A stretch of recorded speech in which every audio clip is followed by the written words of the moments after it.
Well, as you check off things to do for your retirement, pay off the mortgage is probably high on the list. But having a mortgage in your golden years isn't necessarily a bad thing. Good. Locally based money expert Bryan is here to talk about the pros and cons. Yeah, you got to worry because that, if you're on a fixed income and you've got that fixed amount every month that's got to go to the mortgage company, that's going to take some balancing. And that can work to your advantage. I'm glad you said that way, because having a fixed mortgage actually could work as an inflation edge. Okay. So if you're retired and you're thinking about selling your home and then renting, think about the fact that your rent could go up each year. It generally does, because they have to protect themselves from inflation. So if you really want to have fixed expenses for the retirement, having the mortgage could be a good idea if you haven't already paid it off. So when Cheryl's thinking about, in a perfect world, a person or a couple approaches retirement, they've paid it off over the years. One hopes. But when you get to the point of retirement and you have to choose between using your lump sum or selling it, to get out of that debt, then we do have to think about these strategies.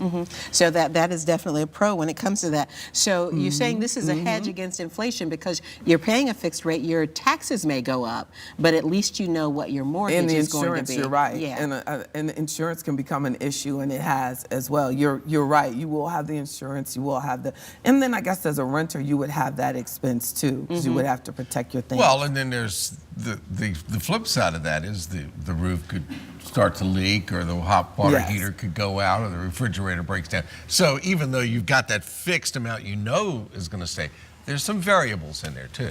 Isn't it? And then that would be, on the other side, the advantage of not having the mortgage or selling it and renting because of the maintenance. And that is a really good point, because Bill, I see that as with retirees, that they may have the home paid off, but that also means it's generally an older home.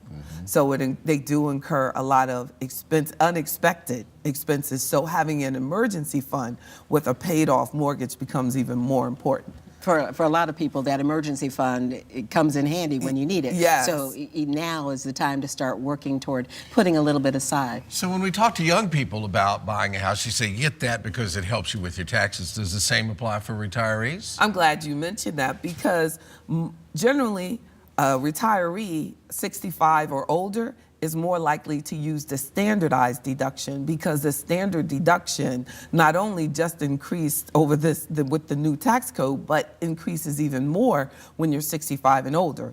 So they're less likely to really benefit from the interest that's paid on that mortgage that a young person would have. So during their high income years, it would be to your advantage to, if you want to purchase a home, purchase it as early as possible, so that during retirement, and you'll have less interest anyway, because if you purchase it early, you're going into your principal, so you don't really have that interest to write off as a deduction. But I always suggest, don't think of purchasing a home as a tax strategy.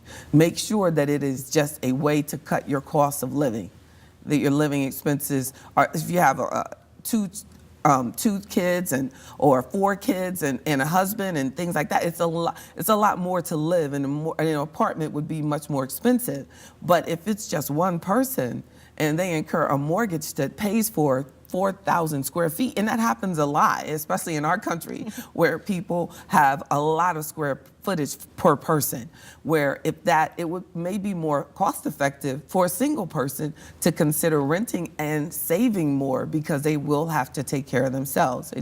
So those are some important strategies to think about throughout life. Really, we expanded it like pre-retirement and post-retirement. Because it's one of those things you have to put in your life planner and see if it works for you, because it may not, what plan might work for you might not work for somebody else.